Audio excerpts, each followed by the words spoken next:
আসসালামু আলাইকুম।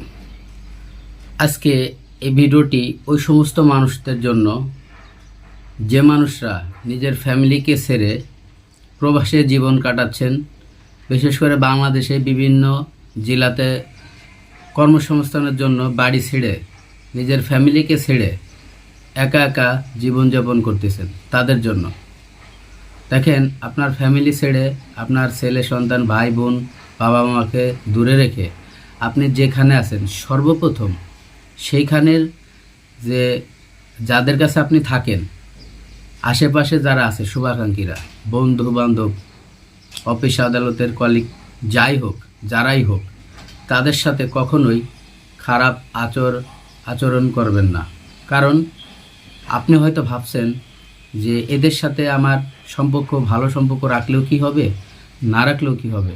কিন্তু একটা কথা মাথায় রাখবেন, যখন আপনি তাৎক্ষণিকভাবে বিপদে পড়বেন, আপনি যদি বিপদে পড়েই যান, তাহলে কিন্তু আপনার ফ্যামিলির মেম্বার কিন্তু দূরে। ওনাদেরকে খবর দিলে, আপনি যদি খবর দেন, খবর যদি পৌঁছান, তাহলে তারা খবর পাবে। তো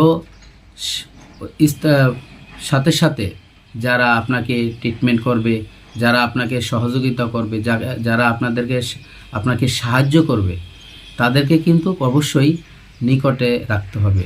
সম্পর্কটা ভালো রাখতে হবে।